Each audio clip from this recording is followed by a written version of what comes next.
Friends, welcome back to my channel. ఎలా ఉన్నారు? నా పేరు ప్రియా. ఈరోజు అయితే ఇంకా వ్లాగ్తో నేనైతే మీ ముందుకు వచ్చేసాను. సో ఈరోజు వ్లాగ్ ఏంటంటే మార్నింగే కంట్రీ డిలైట్లో నేనైతే మిల్క్ అనేది తెప్పిస్తున్నాను. సో ఫస్ట్ డే అనమాట. సో అందుకనేసి వాళ్ళు పంపించారు మిల్క్ కిట్ అనేసి. ఇది చూస్తున్నాను అనమాట. వాళ్ళు ఎలా టెస్ట్ చేస్తారు, ఎక్కడి నుంచి ఎలా వస్తాయి మొత్తం ఉంది. అలాగే టెస్ట్ చేయడానికి మనకు ఈ కిట్ కూడా ఇచ్చారనమాట. దీంట్లో మిల్క్ వేసేసి అది ఎంత ప్యూరిటీ టెస్ట్ అనేది మనం చేసుకోవచ్చు అనమాట.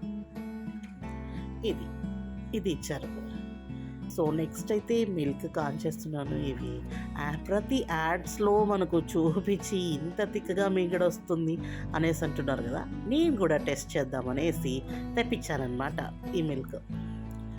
సో మిల్క్ కూడా కాగిపోయాయి చూడండి. మిల్క్తో వర్క్ అనేది స్టార్ట్ అయిపోతుంది. చూడండి, ఈ డైనింగ్ టేబుల్ మీద అన్నీ పెట్టేసాము. సో ఇవన్నీ నేనైతే క్లీన్ చేసుకోవాలి. అలాగే ఇక్కడైతే నేను కిచెన్ కంటైనర్స్ అన్నీ వాష్ చేసేసి ఇలా పెట్టామన్నమాట. అవి వాటర్ అన్నీ వెళ్ళిపోతే మనం నీట్గా క్లీన్ చేసేసుకొని తుడుచుకొని పెట్టేసుకోవచ్చు. ఇక్కడైతే ఫ్రిడ్జ్లో నుంచి కొన్ని పాడైపోయాయి. దాంట్లో క్యాబేజ్ అయితే పాడైపోయింది. అలాగే పపాయ కొంచెం అది ఫ్రిడ్జ్లో పెట్టాము, బయట పెట్టింటే బాగా పండేది, అది కూడా ఉందన్నమాట. సో ఇక్కడైతే నీట్గా ఒకటి క్లాత్ వేసేసి దాని మీద ఇవన్నీ పెట్టేశాను. ఒక్కొక్కటి పెడితే త్వరగా ఆరిపోతాయి కదా, నేను క్లీన్ చేయడానికి కూడా ఈజీగా ఉంటుంది అనేసి. మంచి కాటన్ క్లాత్ తీసేసుకొని వీటన్నిటినీ క్లీన్గా నేనైతే తుడిచేస్తున్నాను. తుడిచిన తర్వాత కూడా నేను ఏం చేశానంటే, ఎండలో మాకు ఇక్కడ ఈవినింగ్ ఎండ వస్తుంది అనమాట. సో ఇక్కడే పెట్టేశాను. ఎండలో ఎండిపోయాయి, మంచిగా డ్రై అయిపోయాయి. ఏం చేస్తారంటే, మీరు వాష్ చేసేటప్పుడు ప్లాస్టిక్వి ఏవైనా సరే మీరైతే స్పాంజ్తో వాష్ చేయండి. మనం మామూలు స్క్రబ్తో వాష్ చేస్తే గీతలు అనేవి పడిపోతాయి. ఒక 2-3 దానిలకైతే గీతలు పడ్డాయన్నమాట. అందుకని మీకు ముందే చెప్పేస్తున్నాను. మా పాప బర్త్డేకి ఎప్పుడో కట్టిన బెలూన్స్ చూడండి ఇంకా ఉన్నాయి.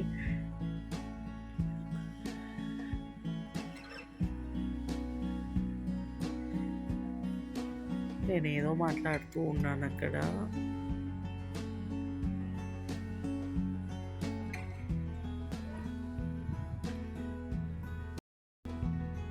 అక్కడైతే మా మమ్మీతో ఏదో డిస్కషన్ చేస్తూ ఉన్నాను అనమాట.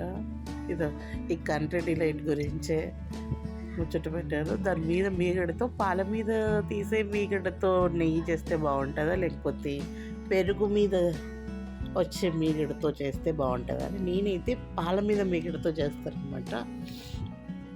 అదే డిస్కషన్ అక్కడ. అలా మాట్లాడుతూ నేనైతే క్లీనింగ్ అయితే అయిపోయింది. వర్క్ చేసేటప్పుడు ఏదో ఒక ముచ్చట పెట్టుకుంటే వర్క్ త్వరగా అయిపోతుంది, మనకు టైం పాస్ అవుతుంది అన్నమాట.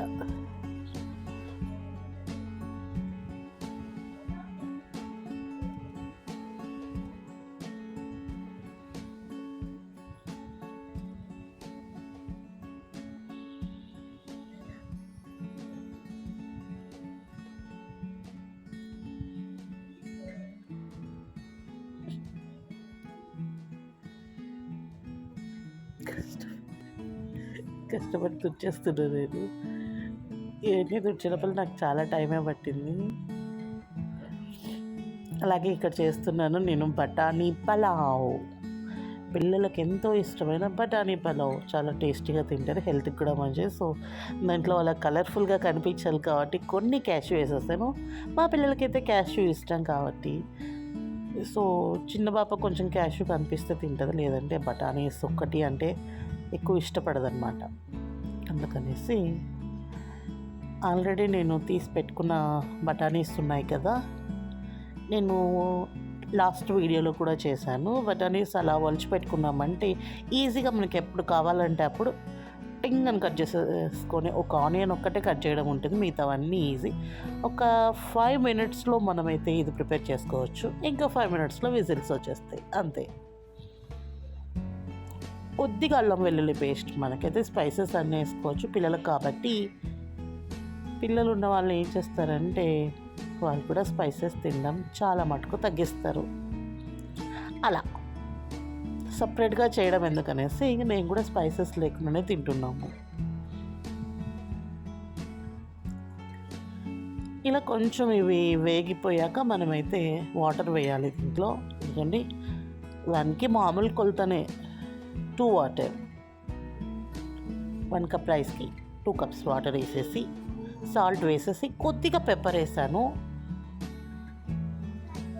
సో కొద్దిగా అలా కలిపేసేసి మనం రైస్ వేసేసి ఇంకా విజిల్ పెట్టేస్తే ఒక 3 విజిల్స్కి మన బఠానీ పలావ్ రెడీ అయిపోతుంది. ఎమ్మిగా ఉంటుంది, చాలా టేస్టీగా ఉంటుంది. చూడండి రైస్ కూడా వేసేసాను. రైస్ వేసాక ఒకసారి అలా కలిపేస్తాను నేను. చూడండి ఇప్పుడు విజిల్ పెట్టేసి నాకు పలావ్ అనేది రెడీ అయిపోతుంది. చూడండి ఎంత కలర్ఫుల్గా ఉంది కదా. అలా క్యాష్యూస్, బఠానీస్ వస్తుంటే పిల్లలు తింటారు. ఇక్కడ చూడండి అవి న్యూ అన్నీ పెట్టాను కదా, సో ఓల్డ్ అన్నీ తీసేస్తున్నాను అనమాట.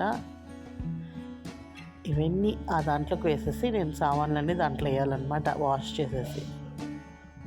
ఈ కరోనా టైం అనేసి పనమ్మాయిని మాన్పించేసాను. సో నేనే చేసేసుకుంటున్నాను వర్క్ అన్నీ పిల్లల కోసం. పిల్లలకు ఫీవర్స్ అవి వచ్చిన, ఒక పెద్ద అమ్మాయికి ఫీవర్ వచ్చింది. అప్పటి నుంచి భయంతో ఎన్నో ఇయర్స్ నుంచి చేసుకొని నేను ఇప్పుడు వర్క్ అయితే చేస్తున్నాను. సామాన్లు నేనే కడుగుతున్నాను, కసులు నేనే కొట్టేస్తున్నాను. ఏమంటే ఎప్పుడు అప్పుడు క్లీన్ చేసేసుకుంటే ఏం కష్టం అనిపించదు. సో నా పిల్లలు కూడా కొంచెం పెద్దగా అయిపోయారు కాబట్టి పర్లేదు, చేసేసుకుంటున్నా. ఈ కరోనా ఎప్పుడు పోతుందో మరి ఏంటో. చూడండి అన్నీ ఇలా వాష్ చేసేసుకొని నీట్గా పెట్టేసుకొని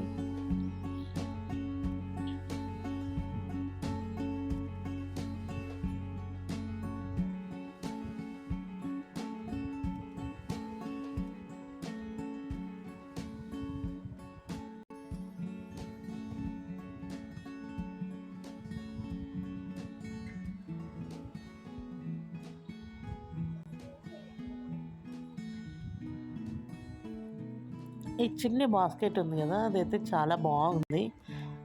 అది చిన్నగానే ఉంటుంది కానీ సామాన్లు అన్నీ దండిగానే పడతాయి అన్నమాట.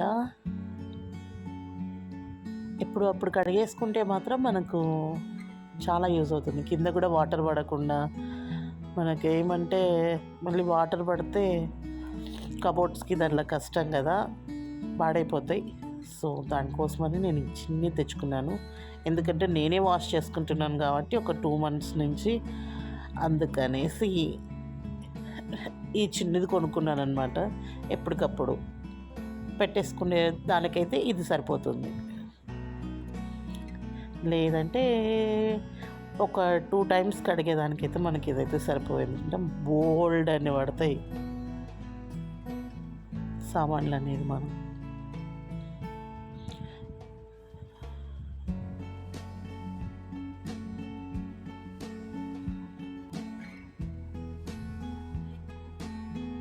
ఇప్పుడైతే నా వర్క్ కూడా ఫినిష్ అయిపోయింది. ఇంకా ఏం చేయాలి అంటే నేను చాలా వర్క్స్ ఉన్నాయి. చూడండి యాపిల్స్ అయితే ఫ్రిడ్జ్లో పెట్టాము. సో అవి చాలా కూల్గా ఉన్నాయి. నేనైతే ఒక నైట్ అంతా ఇట్లనే కొంచెం వాటర్లో వేసి పెట్టాను. అలాగే ఇక్కడైతే అవి కరివేపాకు వేయించి పెట్టారనమాట.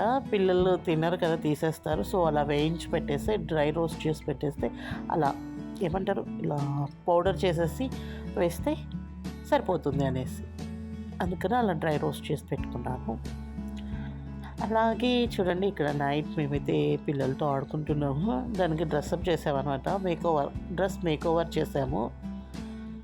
డ్రెస్సెస్ అన్నీ పోగొడతాయి. ఈరోజు వీడియో అయితే ఇది. Thanks for watching. Keep smiling. Bye.